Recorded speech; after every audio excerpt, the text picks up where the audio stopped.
परम आदरणीय श्री हरदीप सिंह पुरी जी हमारे बीच में आज इस प्रेस वार्ता को संबोधित करने के लिए हैं।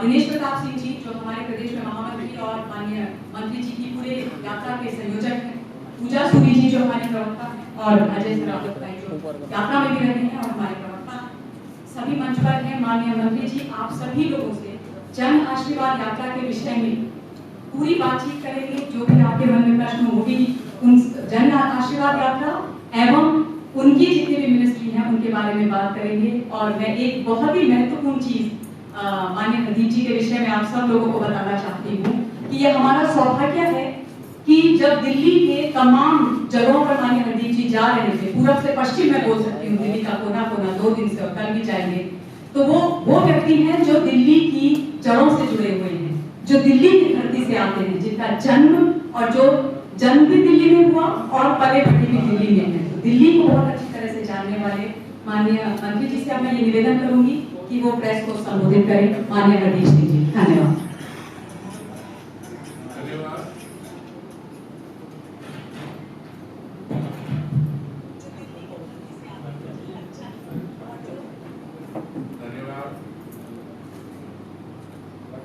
आप सबने अपना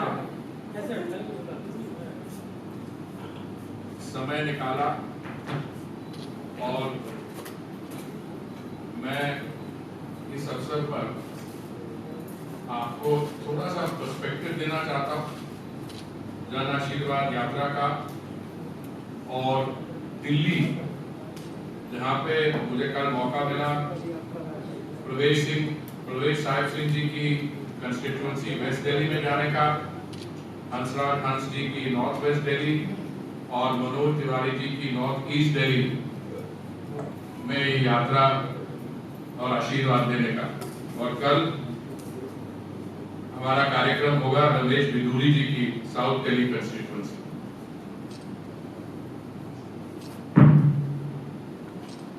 अभी स्पोक्स पर्सन जी ने कहा कि मैं दिल्ली के साथ जुड़ा हुआ हूं। मेरी पैदाइश दिल्ली में हुई थी 1952 में और मेरी स्कूलिंग, यूनिवर्सिटी एजुकेशन दिल्ली में हुई। और कोई अगर विश्व भर में कोई ऐसा शहर है जिसको मैं अपना कह सकता हूं तो वो दिल्ली है। पर दिल्ली में क्या स्थिति थी और क्या स्थिति आज है उस पर मैं आपको 2-3 मिनट लगाऊंगा। और कल की जन आशीर्वाद यात्रा की मोटिवेशन क्या थी उसके बारे 1-2 सबमिशंस करूंगा आपको। 7 जुलाई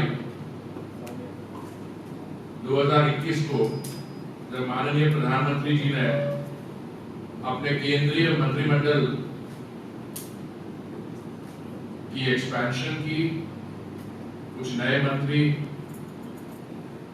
अंदर आए, कुछ गए और कुछ मेरे जैसे जो पहले से ही मंत्रिमंडल में थे पर हमें नई रिस्पॉन्सिबिलिटी दी गई। प्रधानमंत्री जी ने पिछले मॉनसून सेशन के दौरान चाहा कि वो अपने नए मंत्रिमंडल के साथियों का परिचय करवाएं, पर मॉनसून सेशन में जो हुआ वो तो आप सबने देखा ही होगा। हमारे जो विपक्षी दल में हमारे साथी हैं वो चाहते नहीं थे कि पार्लियामेंट रन कर सके। हमने फिर भी कोशिश की, हमने अपनी तरफ से कई बिल पास करवाए और हम तो तैयार थे सभी विषयों पे चर्चा करने के, कोविड पे और विषयों पे। और वो चर्चा कभी मांगते थे और जब चर्चा शुरू होती थी तो डिस्ट्रप्शन कर देते थे। पर उस चीज में मैं नहीं पढ़ना चाहता। जन आशीर्वाद लेने के लिए कौन गए, नए मंत्रिमंडल में कौन लोग हैं, इसमें से 27 ओबीसी रिप्रेजेंटेटिव्स, 12 महिलाएं और 11 एससी एसटी।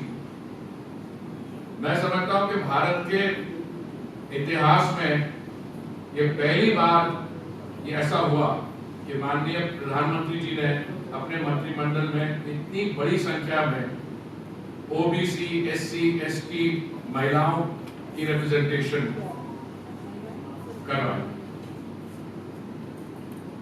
और जो कल हमें प्यार मिला, आशीर्वाद तो जनता का मिला, आप मेरे मुंह से क्यों सुनना चाहते हो? जो कल 3 कंस्टिट्यूएंसीज में मैं गया, या जो मेरे साथी हैं, मेरे एमओएस हैं, वो यूपी में हैं, उनसे मुझे फीडबैक मिला और बाकी मंत्रिमंडल से भी। मैं समझता हूं कि ये जो आशीर्वाद मिला है, ये सिर्फ नए मंत्रियों को नहीं मिला, ये माननीय प्रधानमंत्री जी की जो योजनाएं हैं उनकी लिए आशीर्वाद मिला है। तो मैं दिल्ली के बारे में कुछ आपके सामने स्टैटिस्टिक्स रखूंगा और जो केंद्रीय सरकार ने किया है, और आप अगर जानना चाहे कि दिल्ली सरकार ने क्या किया है तो आप मुझे बता दीजिएगा, उसकी भी हम चर्चा कर सकते हैं। पर मेरी तरफ से एजेंडा है कि केंद्रीय सरकार ने किया। देखिए, दिल्ली में 1947 में जब हमने एक नया रूप लिया as an independent nation, Delhi की जनसंख्या उस समय 8 लाख थी। और जब मेरे प्रीवियस जनरेशन, मेरे माता पिता और लोग रेफ्यूजी बन के दिल्ली आए, तो 1950-52 तक ये दिल्ली की पॉपुलेशन बढ़ के 8 लाख से 22 लाख हो गई, क्योंकि रेफ्यूजी लोग आए। अगर आप आज दिल्ली की, अगर आज सेंसस मान लीजिए तो होने वाला है, जब भी सेंसस होगा, मैं समझता हूं दिल्ली की जनसंख्या 2 करोड़ से के आसपास होगी, हो सकता है तो 2 करोड़ से अधिक भी हो। कल में हमारा जो कल की यात्रा का ग्रैंड फिनाले था, वो मनोज जी की कंस्टिट्यूएंसी बुरारी, वहां पे था। बुरारी एक एमएलए कंस्टिट्यूएंसी है। आपको क्या लगता है, आपको जानकारी है कि बुरारी की जनसंख्या क्या है एक एमएलए कंस्टिट्यूएंसी की? 6 लाख। जो दिल्ली की जनसंख्या 1947 में ठीक करीबन उतनी है, क्योंकि बुरारी के साथ साथ एरिया ले लो तो 8 लाख भी बन जाएगी। और जमीन तो दिल्ली की इंक्रीज नहीं हुई। मुझे याद है मेरी पैदाश हुई थी दरियागंज में, फिर उस समय इतने आवास होते नहीं थे। मेरे पेरेंट्स रहे सफदरजंग एयरपोर्ट, तो दिल्ली का बॉर्डर माना जाता था, उसके आगे कोई आबादी थी नहीं।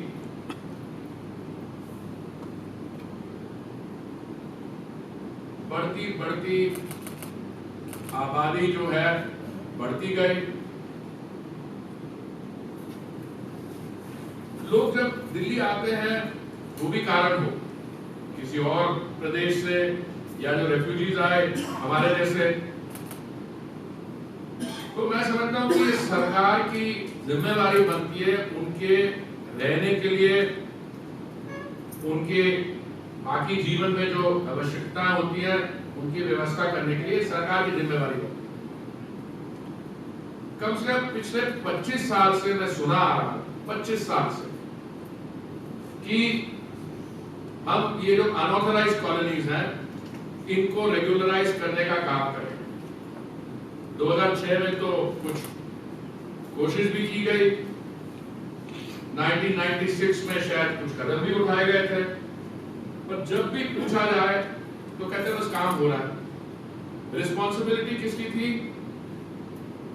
Government of the national capital territory of Delhi, GNCTD की जिम्मेदारी थी। उन्होंने कुछ योजना भी बनाई। जब मुझे मंत्रिमंडल में शामिल किया गया सितंबर 2017 में, 3 सितंबर को, तो मेरे में पूरा ये आइडिया मेरा बना हुआ था, क्योंकि मुझे प्रधानमंत्री जी से भी कई बार चर्चा हो चुकी थी कि अनऑथराइज्ड कॉलोनीज का कुछ करना पड़ेगा। तो हम दिल्ली सरकार को चिट्ठियां लिखते गए, उन्होंने कहा ये हम करने वाले हैं, अभी करने वाले हैं, एक कमेटी बना दी है, उसकी बाउंड्रीज डिलिमिटेशन होगी, पता नहीं क्या कुछ। जब हमें 2019 में ये पता लगा कि ये 2021 तक ये काम टाला गया, तब हमने ये डिसाइड किया कि हम एक बिल लाएंगे और उस लेजिस्लेशन के द्वारा जो हमारे भाई बहन जो इन अनऑथराइज्ड कॉलोनीज में रहते हैं उनको मालिकाना हक देता है। मैं आपके सामने से यही कहना चाहता हूं कि ये अनऑथराइज्ड शब्द जो है ना, ये भी अच्छा नहीं है, क्योंकि आप मान लीजिए कहीं रह रहे हैं और वो इलीगल है तो आप पे स्टिग्मा लगता है, एक कलंक लगता है, और हम शुरू से कह रहे हैं कि इस कलंक को मिटाया जाए। और कल जो हमारी जनसभा हुई उसमें भी यही नैरेटिव था कि हमने ये कलंक हटाया। अब मैं आपको सामने कुछ आंकड़े रखना चाहता हूं और शुरुआत में करता हूं 2019 अक्टूबर को। मुझे वो डेट याद है क्योंकि उस डेट मेरी छोटी बिटिया की शादी थी, और क्योंकि हमें ये बिल पास करना था तो मैंने एक वो जो लावा फेले का हमारा होता है फंक्शन, वो भी मिस किया, तो उसके बारे में मुझे कोई रिग्रेट नहीं है।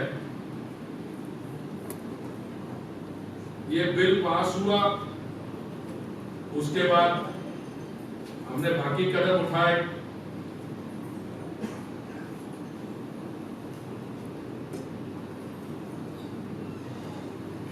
उससे पहले लेफ्टिनेंट गवर्नर साहब ने एक कमेटी बनाई थी जिसने जून 2019 में एक रिपोर्ट दी थी, और हमने ये लेजिस्लेशन पास की अक्टूबर में। डीडीए ने 1731 कॉलोनीज और उनके नक्शे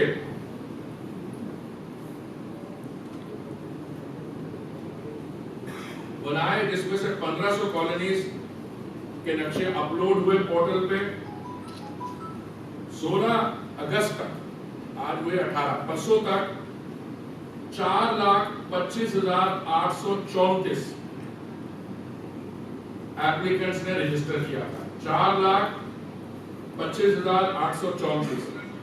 और मैं आपसे सिर्फ आपको ये जानकारी देना चाहूंगा, हमारी ये उम्मीद है कि टोटल अनऑथराइज्ड कॉलोनीज की रेगुलराइजेशन के माध्यम से 50 लाख हमारे बहन और भाई उनका फायदा होगा, वो इसके लाभार्थी होंगे।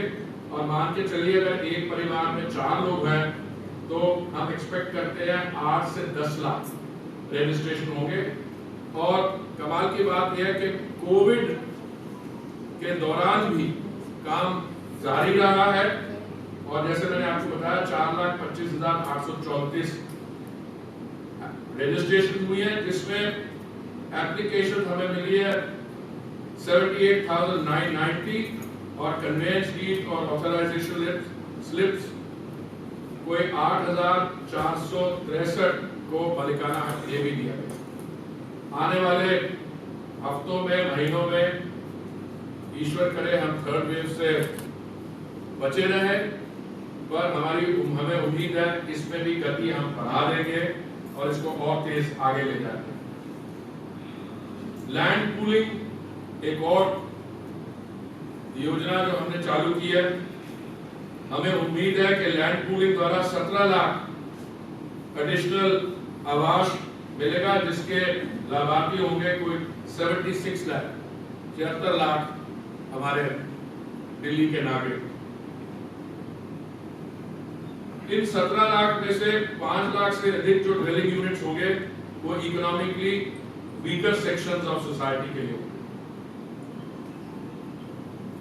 टोटल 6,930 या 6,930.64 hectare land has been registered for expression of willingness to participate in land pooling. 6,930.64 hectare जमीन जो है रजिस्टर की गई है एक्सप्रेशन ऑफ विलिंगनेस के लैंड पूलिंग पॉलिसी में वो हिस्सा लेना चाहेंगे। और तीसरी जो हमारी योजना है, जहां झुग्गी भई मकान, दिल्ली में 675 जे क्लस्टर्स हैं। डीडीए नोडल एजेंसी है 376 के लिए। 7,500 के करीब इकोनॉमिकली वीकर सेक्शन के लिए घर बनाए जा रहे हैं। 3 जेजे क्लस्टर कालकाजी, जेलरवाला बाग और कठपुतली कॉलोनी शादीपुर में। 3024 प्लस 1675 प्लस 2800 टोटल 7499। और जो इसमें 5200 के करीब फ्लैट तैयार हो जाएंगे दिसंबर 2021 तक और बाकी 2300 हो जाएंगे दिसंबर 2022 तक। 16 प्रोजेक्ट हमने बनाए हैं इस जेजे क्लस्टर्स में, जिसमें 34,000 परिवार के लिए सुविधा और फैसिलिटीज दी जाएगी। मैं और डिटेल देना चाहता हूं, पर मैं आपका समय नहीं लेना चाहता हूं। मैं एक पर्सपेक्टिव दे दूं आपको। यदि दिल्ली की जनसंख्या 2 करोड़ लेके चलते हैं हम, तो इन 3 इनिशिएटिव से और अनऑथराइज्ड कॉलोनीज की रेगुलराइजेशन, लैंड पूलिंग और जहां झुग्गी भाई मकान के द्वारा 2 करोड़ में से 1 करोड़ 35 लाख हमारे जो दिल्ली के नागरिक हैं उनको बढ़िया मकान मिलेगा एक्सेट्रा। ये काम बड़ी जोरों से हो रहा है और मैंने जैसे कहा थोड़ी सी उसमें जो रुकावट आ गई थी महामारी के कारण, वो भी हम मेकअप कर रहे हैं। तो कल जो हमें आशीर्वाद मिला, मैंने कहा वो मुझे आशीर्वाद नहीं मिला, सिर्फ दिनेश जी जो ओवरऑल कोऑर्डिनेटर है या हमारी स्पोक्स पर्सन जो जुड़ी हुई थी या बाकी लोग, मीनाक्षी जी, हमें आशीर्वाद मिला मोदी जी के पॉलिसीज के, और सब जगह था। अब मैं कई और पॉलिसीज है, मैं उसको बताता हूँ। 2014 में 14 करोड़ गैस कनेक्शन थे। जब उज्ज्वला योजना हमने शुरू की 8 करोड़ नए कनेक्शन दिए, पर खिंचते वो अभी तक 29 करोड़ तक फिगर पहुंच गई थी। और अभी कुछ देर पहले आपको याद होगा मोदी जी ने योजना उज्ज्वला 2.0 किया, उसमें 1 करोड़ अधिक, वो भी बड़ी तेजी से रजिस्ट्रेशन हो रहा है। प्रधानमंत्री आवास योजना में मोदी जी ने कहा था कि मेरा सपना है कि 2022 तक हर एक भारत के नागरिक जहां पे भी रहते हो उनके सर के ऊपर एक पक्की छत, पक्का मकान जिसमें शौचालय हो, किचन हो, गैस कनेक्शन हो। डिमांड असेसमेंट थी 1 करोड़ की, हमने उसको रिवाइज किया 1 करोड़ 12 लाख असेसमेंट बनी। हमने ऑलरेडी 1 करोड़ 13 लाख सैंक्शन कर दिए। 55 लाख उसमें से लाभार्थियों को दे दिए गए हैं और 82 लाख जो है जिस पे जोरों से काम चल रहा है, आने वाले कुछ समय में एंड टारगेट डेट से पहले वो कंप्लीट हो जाएंगे। मैं दिल्ली की बात नहीं बताना चाहता हूँ। जेएनयू वाले में जो कांग्रेस ने मकान बनाए थे वो ना कंप्लीट हुए और पैसे केंद्रीय सरकार से गए और स्टेट गवर्नमेंट क्या कह रही है उस पर मैं समय नहीं लूंगा।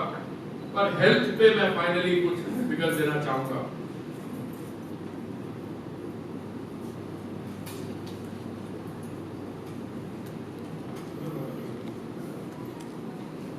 वैक्सीन पे कल तक 56 करोड़ डोजेस एडमिनिस्टर की गई थी।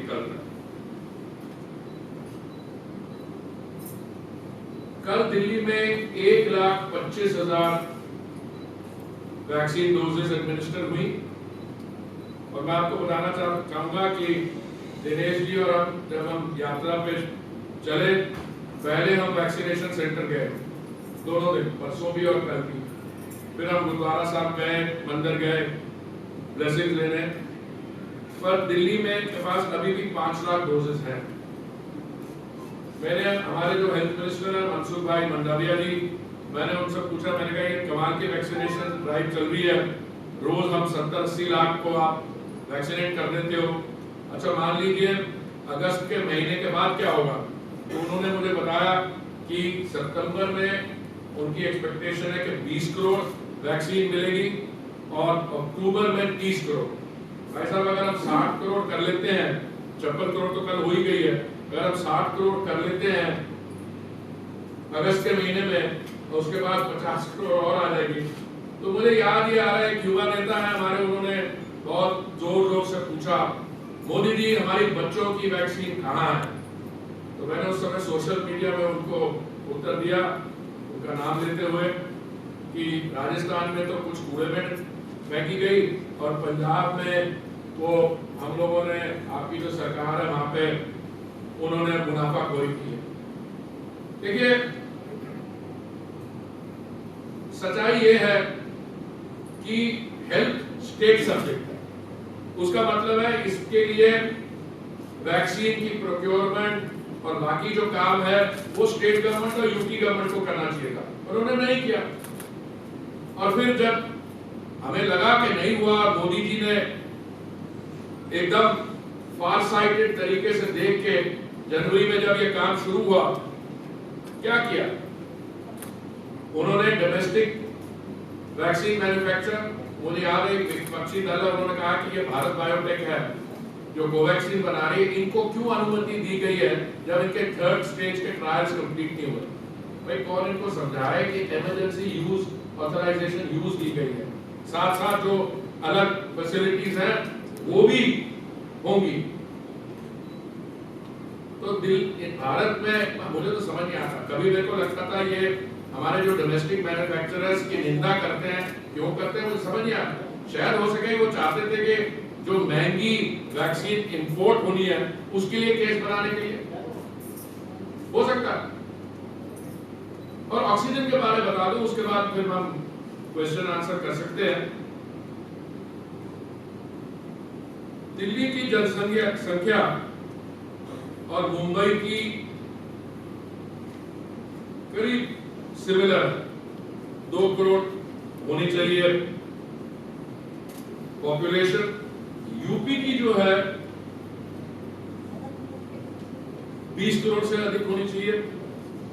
तो सवाल ये उठता है कि दिल्ली में ऑक्सीजन डिमांड मुंबई और यूपी से इतनी ज्यादा क्यों डिमांड की गई? मैं आपको कुछ फिगर देना चाहूंगा इसको।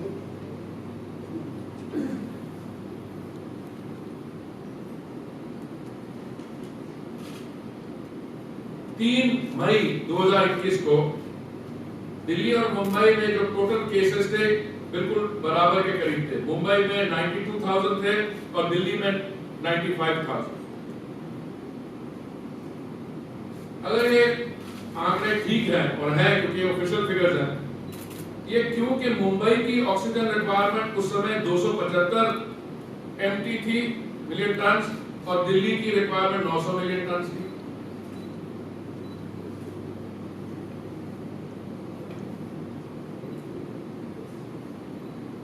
Delhi with a population of 2 crores claimed that उनको 900 million tonne of liquid oxygen की जरूरत है 30 अप्रैल को, जबकि उत्तर प्रदेश जिसकी पॉपुलेशन 20 करोड़ है stated that needed 800 million tonne, उससे कम। इसमें दिल्ली हाई कोर्ट ने क्या कहा, सुप्रीम कोर्ट ने क्या कहा, वो सब पब्लिक रिकॉर्ड में मैं नहीं आपके सामने आपका समय लूंगा, पर अगर आपको कोई इंटरेस्ट हो तो मेरे साथ आप अलग से भी बैठ जाते हैं। मैं सिर्फ यही कहना चाहता हूँ कि इन्होंने क्लेम किया था कि हमारे पास वर्ल्ड क्लास मोहल्ला क्लिनिक्स हैं, जरूर होंगे। मैं कौन होता हूँ? मैं हेल्थ मिनिस्टर नहीं हूँ, तो मुझे ये पता, अंग्रेजी में एक कहावत है, proof of the pudding is in the eating. जब महामारी आई तो क्या हुआ? ना मोहल्ला क्लिनिक। अभी सेंट्रल गवर्नमेंट ने ये निर्णय लिया कि 1500 ऑक्सीजन प्लांट देश भर में हमने बनाए।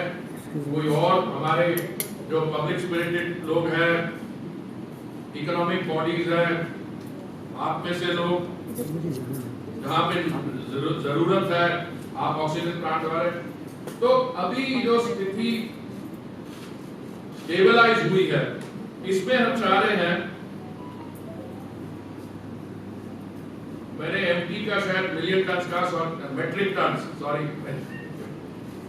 यू स्पीक फॉर टू, हाँ, बट अभी सिचुएशन सेंट्रल गवर्नमेंट की इंटरवेंशन से ये सब सुधार एकदम आ गया था। और हमने तो ये नहीं कहा था कि आप प्रोक्योर नहीं करिए, पर उन्होंने प्रोक्योरमेंट करने की कोशिश की, ग्लोबल टेंडर फ्लोट किया, जब उसका रिस्पांस नहीं आया तो हमारे पास आ गया, तो हम भी प्रोक्योर कर रहे हैं। हम किस लिए कर रहे हैं? सेंट्रल गवर्नमेंट, हम कोई नॉर्थ ब्लॉक और साउथ ब्लॉक में थोड़ा टीके बांट रहे हैं, हमें आप ही को स्टेट्स को दे रहे हैं कि आप मुफ्त वैक्सीन करें। बहुत बहुत धन्यवाद, मैं यहीं पर रोकता हूं। अब आपके कोई प्रश्न हो तो। सर मेरा सवाल है, आप दिल्ली के निवासी हैं, आपने दिल्ली को शुरू से देखा है, जो शीला दीक्षित गवर्नमेंट के टाइम में काम हुआ और आज केजरीवाल की सरकार है, आप चूंकि पूरा दिल्ली घूम रहे हैं, सड़कों पे भी घूम रहे हैं, बाजार भी देख रहे हैं, सब कुछ देख रहे हैं, क्या आपको कोई इम्प्रूवमेंट नजर आ रही है? देखिए, दिल्ली में हमने जो काम किया उसमें तो बहुत इम्प्रूवमेंट नजर आ रही है, जो हमने इंफ्रास्ट्रक्चर पे काम किया, बाकी किया है। देखिए, विकास जो होता है इसमें कंटिन्यूटी होती है, तो शीला दीक्षित जी के समय में जो काम हुआ है उसको आगे बढ़ाना चाहिए था स्टेट। इनके प्रोजेक्ट्स कई हैं जिनमें टाइमलाइंस, बजटरी फिगर्स ओवररन होती है। हमने जो काम किए, हमने जो यूडीएफ से पैसा लगाया है, वो प्रोजेक्ट करते गए, हम साथ साथ करते गए। और हमारा तो मैं आपको ये बताना चाहूंगा कि एक मोदी जी की सरकार का नया नियम है कि आप शिलान्यास करें और साथ साथ में उसका प्रोजेक्ट का उद्घाटन भी हो। देखिए, दिल्ली में डेवलपमेंट फिलॉसफी जो है वो आपको देखनी पड़ेगी। जब वाजपेयी जी की सरकार थी, आपको याद होगा 2002 में हमने मेट्रो की पहले 40 या 50 किलोमीटर का स्ट्रेच इनॉग्रेट किया। आज दिल्ली में national capital region of Delhi में करीबन 370-75 किलोमीटर लाइन ऑपरेशनल है। कल जिन भी इलाकों में मैं गया हूं, चाहे वो वेस्ट दिल्ली तक तो पहुंची हुई थी, बाकी आगे आउटर दिल्ली, बाकी नॉर्थ ईस्ट वेस्ट में सब जगह मेट्रो कनेक्टिविटी है। और मेट्रो, देखिए, आप सुधार की बात करते हैं डेवलपमेंट में, pre Covid metro daily ridership had gone up to 65 lakhs a day, ठीक है? तो हमने, और मेरा मतलब, मेरे पास पूरी लिस्ट है, एनेक्स में आपको भिजवा देता हूं कि दिल्ली में केंद्रीय सरकार ने किया। मैं तो यही इंकरेज करूंगा कि हम लोग सब मिलकर, इंक्लूडिंग दिल्ली गवर्नमेंट, इसमें आगे बढ़े। मैं नया मंत्री बना था, मुझे याद है, तो दिल्ली मेट्रो में जो फेयर फिक्सेशन कमेटी होती है उसने एक अवार्ड दिया था, 8 साल से किराया नहीं बढ़े, 8 साल से। और उन्होंने कहा कि क्योंकि 8 साल से बढ़े नहीं है, 2 सेगमेंट में करेंगे, पहले थोड़ा फिर बाद में। वो पहला तो इंक्रीज हो गया था, मैं नया मंत्री बना तो खूब हल्ला किया लोगों ने, नहीं बिल्कुल नहीं होना चाहिए, मेट्रो में अगर किराया बढ़ जाएगा तो मेट्रो राइडरशिप नीचे हो जाएगी। और मैंने कहा राइडरशिप नीचे नहीं होती है। दिल्ली मेट्रो बनी थी 28,000 करोड़ का लोन लेके, जापान जाइका से, जापान इंटरनेशनल कोऑपरेशन, तो लोन तो वापस करना है। अगर आप एक लोन वापस नहीं करेगा, अगले के लिए कहाँ मिलेगा? तो ये पॉपुलिस्ट पॉलिसी जो है, जहां जाओ 300 यूनिट बिजली मुफ्त प्रॉमिस कर दो, वो पंजाब में भी करा है। अरे पंजाब को देखो तो सही, पंजाब में स्थिति क्या है। तो ये मुफ्त पॉपुलिस्ट पॉलिसीज, उनसे शहर बढ़ते नहीं, शहरों की तरक्की होती है हमारी जैसे मोदी जी जैसे नीतियों के कारण। मेरा झुग्गी सवाल है, जो शीला दीक्षित जी के टाइम पर पावर हाउस की झुग्गी आंटी थी और यहाँ पुल बन गया, वो बेचारों का डीडी में पैसा भी जमा है और आज तक उनको जगह नहीं मिली, भड़कते चल रहे। देखिए, ऐसा है, स्पेसिफिक इश्यूज के लिए प्रेस कॉन्फ्रेंस नहीं होती, आप मेरे को आके मिलिए। कल मैं गया यात्रा के दौरान, कुछ बहुत लोग हमारे साथ जुड़े हुए हैं। अरे सुनिए, मैं आपको जवाब दे रहा हूँ, आप आइए, कहिए कि मैं इस जगह में रहता हूँ, मेरे घर के बाहर शौचालय काम नहीं कर रहा, मैं उस लेवल की नहीं बात कर रहा हूँ, मैं आपको समझाता हूँ। कुछ लोगों ने कहा कि उनके पास वो झुग्गियों में रहते थे, वो डीडीए के कुछ फ्लैट बने हुए थे, उन्होंने वहां पे जाके पहुंच गया। क्या मैंने जब पता किया निकला क्या कि उन्होंने वहां पे 20 साल से रह रहे हैं। तो डीडीए मना नहीं कर रहा, बट डीडीए के जो अधिकारी वो कह रहे हैं भाई जो सर्वे किया बकायदा और झुग्गी तोड़ी है, उनको आज तक कुछ नहीं लगा। अरे भाई मैं अगर 20 साल पहले 25 साल पहले झुग्गी तोड़ी है तो ये मैं प्रेस कॉन्फ्रेंस में आपसे आंसर दूंगा, पहले बता तो दो, बैठूंगा मैं जवाब दे दूंगा। ये सारे प्रश्न हम कर सकते हैं बाद में। रसोई गैस के 25 रुपए फिर से बढ़ गए। किसके? रसोई गैस। देखिए ये ऐसा है कि रसोई गैस के पैसे 25 रुपए बढ़ गए होंगे, डीजल के मैंने देखा 20 रुपए आज कम हो गए हैं। 20 पैसे 20 पैसे 20% एक आपको समझा रहा हूँ। 25 रुपए बढ़ के और 20 पैसे कम हो गए तो नहीं, क्या फर्क पड़ा? नहीं। जनता को तो और भारी पड़ गया। देखिए 20 पैसे देना आप मेरी सुन लीजिए बात, कौन पैसे बढ़ाता है कौन कम करता है सुन लीजिए। 2010 में जब कांग्रेस की सरकार थी तो पेट्रोल और डीजल के जो दाम है उन्होंने डीरेगुलेट कर। डीरेगुलेशन का मतलब ये है कि जो अंतरराष्ट्रीय दाम होगा वो उसका असर यहाँ पड़ेगा। तो जो डीजल है और हाई स्पीड और क्या मतलब पेट्रोलियम है वो वर्ल्ड प्राइसेस पे डिपेंड करता है। अब मैं बताता हूँ आपको, अप्रैल 2020 में महामारी के कारण इंटरनेशनल प्राइस तेल की $19 पर बैरल हो गई। फिर जिस दिन मैं मंत्री बना उस समय $75 पर बैरल थी। केंद्रीय सरकार जो है वो 1 लीटर पे 32 रुपए एक्साइज लगाती है और उस 32 रुपए एक्साइज एक तरफ, स्टेट गवर्नमेंट जो है वो वैट लगाती है परसेंटेज। अगर मान लीजिए महाराष्ट्र की सरकार या कोई और प्रदेश की सरकार 40% वैट लगा रही है तो अगर मान लो इंटरनेशनल प्राइस बढ़ता है तो उनकी परसेंटेज भी बढ़ जाती है। पर ये हम उस 32 रुपए जो लीटर से लेके क्या करते हैं, प्रधानमंत्री गरीब कल्याण योजना 1 वर्ष 80 करोड़ लोगों को 3 टाइम का मुफ्त अनाज दिया है। प्रधानमंत्री आवास योजना, उज्ज्वला स्कीम और कई कार्यक्रम हो गए। तो हम क्या, और एक और चीज मैं बता दूं उसके बाद फिर किसी हमें शिफ्ट करना पड़ेगा। कांग्रेस की सरकार जो थी 2014 या 15 में उन्होंने ऑयल बॉन्ड्स फ्लोट किए। 14 में तो हमारी सरकार आ गई, उससे पहले उन्होंने ऑयल बॉन्ड फ्लोट किए। भाई आप जो भी हो मेरी मदद कर रहे हो बहुत बहुत मैं नहीं तो मैट्रिक मिलियन टन हो जाएगा। तो क्या किया उन्होंने, 1,34,000 के ऑयल बॉन्ड्स फ्लोट किए। उन्होंने अपना पेट्रोल और डीजल का दाम कंट्रोल रखने के लिए, और वो जो प्रॉब्लम है हमें पास ऑन कर दी। अब मेरा कहना ये नहीं है कि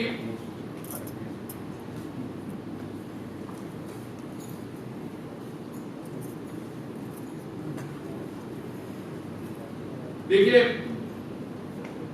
उस पेट्रोल बॉन्ड्स और ऑयल बॉन्ड्स को फ्लोट किए थे, हमें इस साल भी 20,000 करोड़ देना था। तो ये जो प्राइसेस है इसकी जो पूरी जानकारी है मैं आपके साथ बैठ के, अभी एक स्टेट गवर्नमेंट ने थोड़ा कम किया, कोई भी स्टेट गवर्नमेंट चाहे तो वो कम कर सकती है। इसका असर किस पे पड़ता है, और हमें पूरी इस विषय पे सेंसिटिविटी है और हम अपनी तरफ से जो कदम उठा सकते हैं उठा रहे हैं। जैसे मान लीजिए ब्लेंडिंग, जब मैं राजदूत था ब्राजील में, हम लोग चाह रहे थे कि एथेनॉल बायोफ्यूल्स की ब्लेंडिंग 5% 15 स्टेट्स और यूटीज में हो। 5% के लिए हमें एथेनॉल नहीं मिलता था, आज हम 10% कर रहे हैं और करने जा रहे हैं, इसको 20% तक ले जाने जा रहे हैं। गैस हम जो है 6% से 15% ले रहे हैं, इस पे कई हम कदम उठा रहे हैं। पर मेरी उम्मीद ये है कि ये जो गैस की, डीजल की और पेट्रोल प्राइसेस है ये स्टेबल तब होंगी जब इसमें सारे जो स्टेक होल्डर्स हैं वो जो आवश्यक स्टेप्स हैं वो उठाएं। मतलब आने वाले साल में Shiv Sena MP Sanjay Raut has just made a statement. He is saying that Jan Ashirwad Yatra, many people fear that Jan Ashirwad Yatra is going to be a welcome gate for the third. अरे madam इधर उधर हो रहा है। Sanjay Raut, Shiv Sena leader Sanjay Raut. I'm aware of who Mr. Sanjay Raut is. Caleb, that I have taken note, and the statistics which we monitor on a daily basis. We don't stop celebrating when our Olympians win medals. We do not stop seeking the blessings of people when we need those blessings, and we do not desist from taking our message to the people on the government's policy.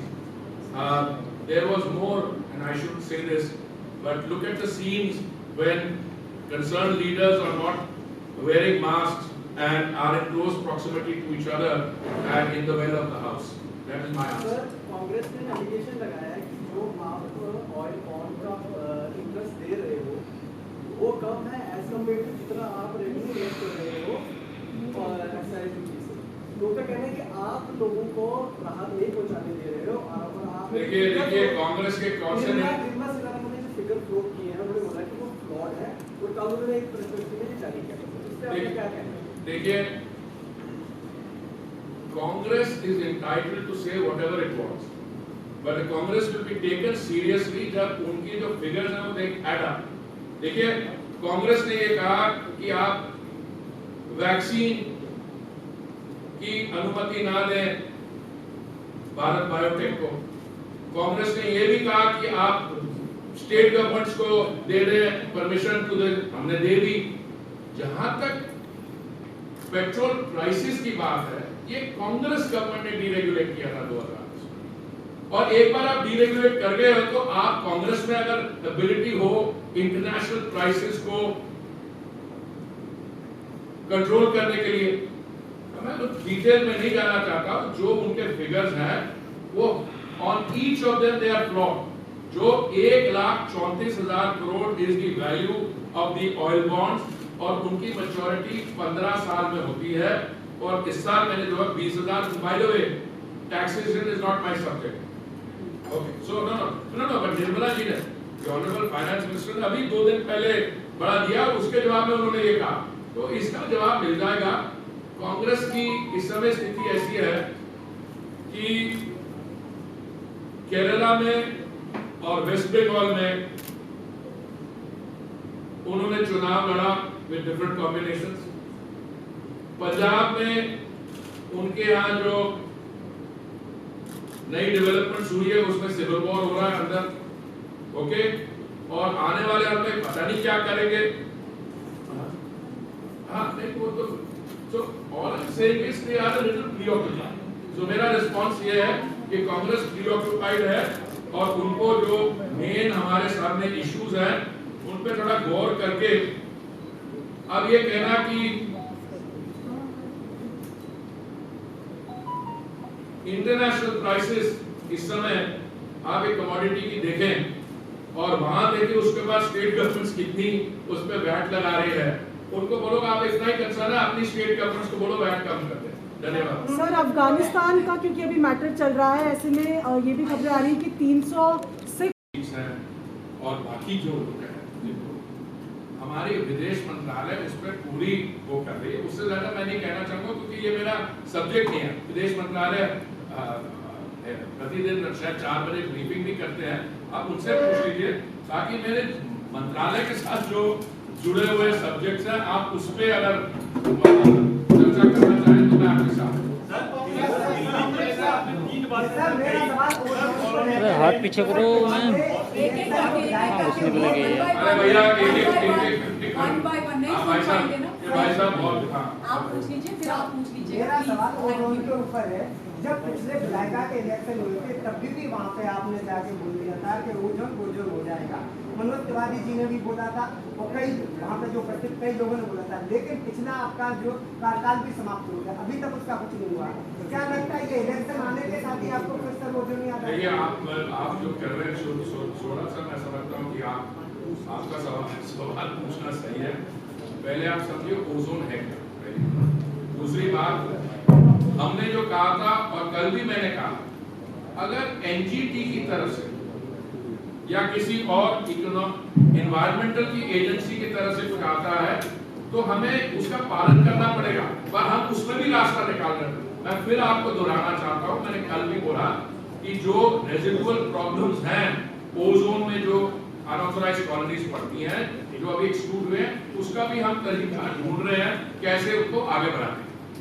Sir, कॉलोनियों को नियमित करने, इसके अलावा housing और land pooling, इन तीनों को लेकर कोई डेडलाइन है क्या? क्योंकि दिखता नहीं जमीन पे कुछ भी। क्या इस कॉलोनियों को नियमित करना, ये जो मुद्दे आपने दिल्ली के बताए हैं, कॉलोनियों को नियमित करना, लैंड पूलिंग और तीसरा हाउसिंग, देखिए ऐसा है, मैंने आपको बताया कि हमने ये 20 साल से चीज लड़की आ रही थी।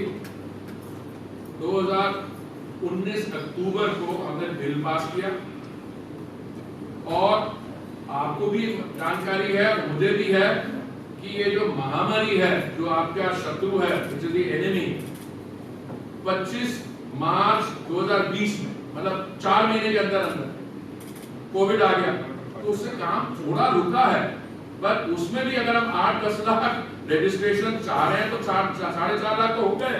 तो इसलिए मैंने ये बोला कि हम आने वाले हफ्तों महीनों में सब जगह कैंप्स लगाएंगे, जहाँ पे हमारे अधिकारी, हमारे पार्टी के लोगों से मिलके उनकी सहायता कर सके कि ज्यादातर रजिस्ट्रेशन करें, एप्लीकेशंस आगे लाएं, और आगे जो अगला स्टेप है लोन लेने में भी मदद कर सके, और बाकी जो काम है उसमें हो रहा है। डेडलाइन मेरी तरफ से अनरियलिस्टिक होगी, क्योंकि अगर एप्लीकेशन का रिसीवर, अगर मान लो 30 लोग बैठे हैं यहाँ पे, 30 में से 10 आए सिर्फ रजिस्टर करने के लिए, तो डेडलाइन मैं बाकी 30 के भी आप कैसे दे दूंगा। दूसरा लैंड पोलिंग का मैंने बताया 6,800 कितने हेक्टेयर हो गए। अभी भी कल मैं जहाँ गया था, इन सब नीतियों का बहुत स्वागत है। अब जैसे मैं आपको बताता हूँ, मैं जो बुरारी में था, तो वहाँ मनोज जी ने अपने भाषण में कहा कि हमारी इतनी पॉपुलेशन है 6 लाख से अधिक, हम चाहते हैं कि यहाँ डीडीए का फील्ड ऑफिस हो, क्योंकि जो वहाँ के नागरिक तो वहाँ से उठ के जाएंगे कहीं और समय लगेगा। तो मैंने कहा मैं फील्ड ऑफिस बनवा दूंगा। मुझे जहाँ जुटी वही मकान, उसके मैं पूरे टेंडर का डेट बता सकता हूँ। टेंडर फ्लोट हो गए, कुछ हुए, कुछ में बिड नहीं आए, वो रीफ्लोट हो गए। इसलिए ये मंत्री के लिए, किसी भी मंत्री के लिए सोशल और डेवलपमेंट स्कीम्स में हम लोग इनिशिएट कर सकते हैं डेडलाइन कंप्लीशन। और ये आपकी बात में बिल्कुल डिसएग्री करता हूँ। कोई नथिंग इज इन साइट में बताता हूँ कितनी इनसाइट है, मैं एग्जैक्ट आपको फिगर देता हूँ। वो कहाँ से आया? आप कांग्रेस वाले और आप आदमी वालों से पूछिए, उन्होंने मुझे कहा था कि जब उन्होंने बोला 2021 तक हमारा वो कंप्लीट होगा, तब मैंने कहा तो करने वाले नहीं है। तो हमारा रिकॉर्ड बिल्कुल अलग किस्म का है, हम लोग कहते हैं कर दिखाते हैं। मैं छोटी सी रिक्वेस्ट करूंगी प्लीज, मैं कांग्रेस को सीरियसली लेते हैं, कांग्रेस के पास जाइए, क्या है नॉन सीरियस पार्टी है।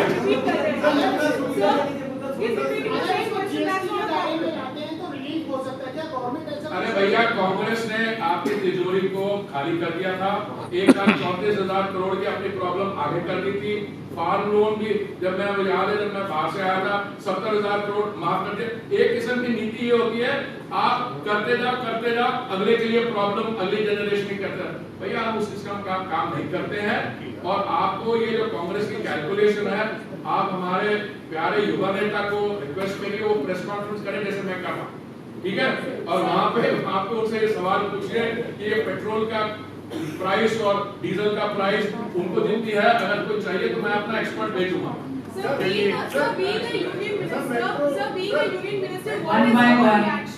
Can you come one by one please?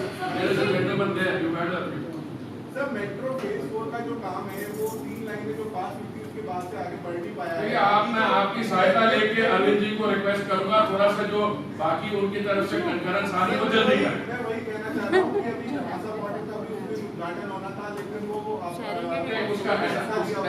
उसका ऐसा है अभी जो हमने 2 करने थे ना, वो कुछ हमें जानकारी मिली है, थोड़ा सा वहाँ पे लिंक रोड पे काम रहता, इसलिए मैंने कहा कि इसको कंप्लीट करने के तो मेट्रो लाइन शुरू होगी पर उसमें कनेक्टिविटी नहीं हो पाएगी, तो उसमें प्रॉब्लम। भाई आप मेरी तरफ से सिफारिश कर देना ना अरविंद जी को, मेरे तो बहुत अच्छे रिश्ते हैं, आते हैं मुझे मिलते हैं, मैं कहूँगा कि मेरी तरफ से नहीं है, मेरे भाई साहब जो है पत्रकार वरिष्ठ, उन्होंने भी ये कहा, मैं ये कह दूंगा। हाँ मैं सब आदेश राज हूँ डीडी न्यूज़ से।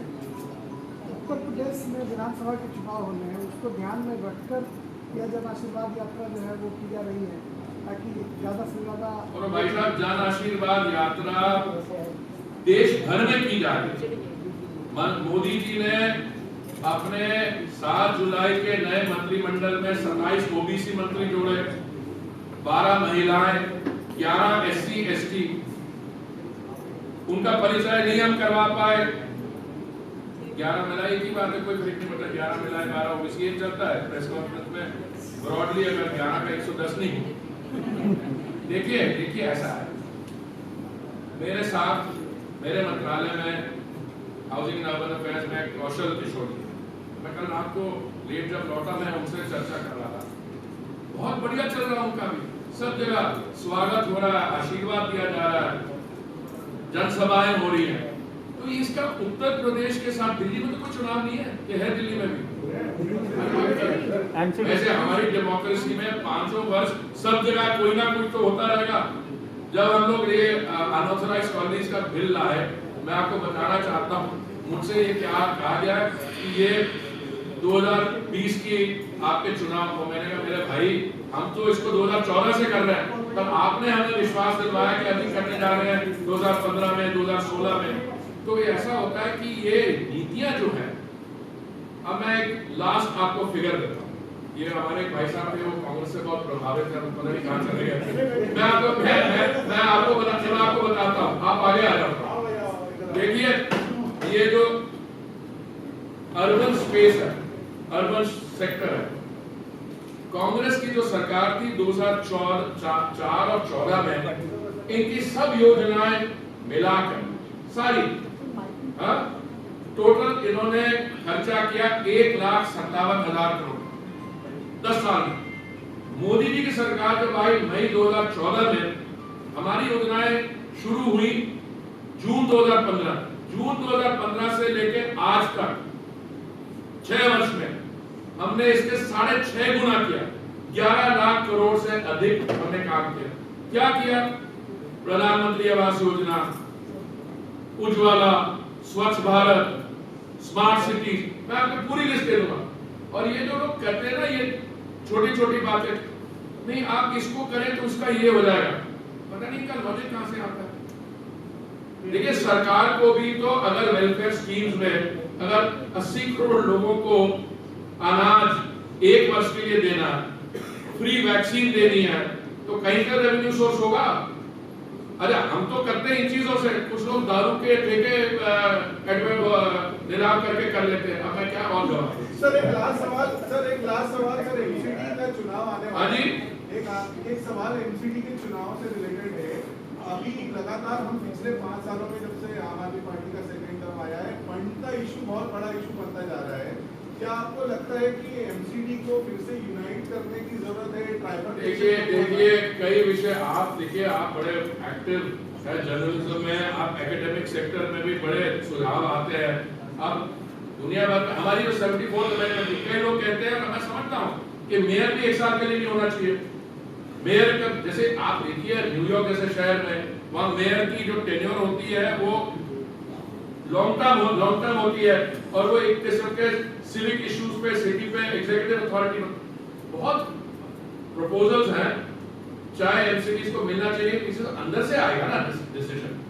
हम थोड़े ना बैठ के बाहर से इसको करेंगे, हम we can act as catalyst. बट मैं समझता हूँ इस पे अलग से हमें चर्चा करनी चाहिए, और अगर थोड़ा समय होता जा रहा है, मैं 1-2 क्वेश्चन और ले सकता हूँ उसके बाद मेरी meeting. So madam, you also asked about who's stopping you? Who's stopping you?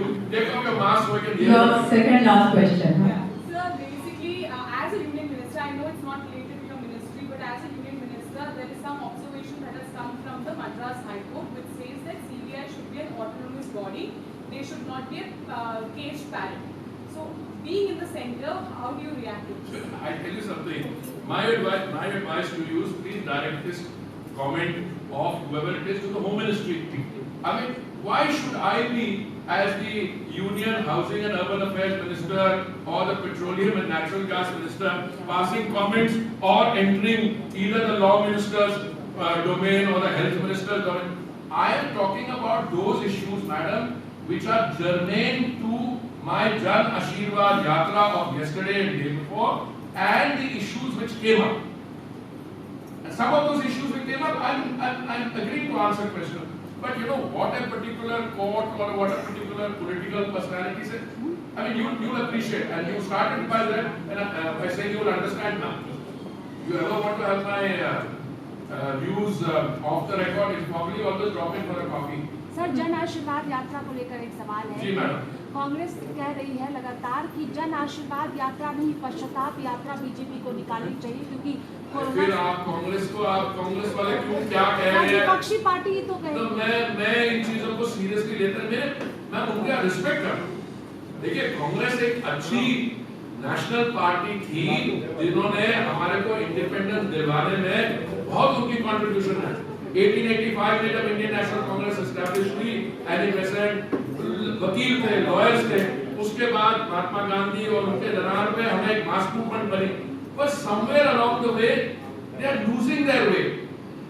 अब उसमें कई प्रॉब्लम्स हैं। आप कांग्रेस को स्टडी करेंगे तो एक G23 एंटिटी है, उसको भी स्टडी करिए।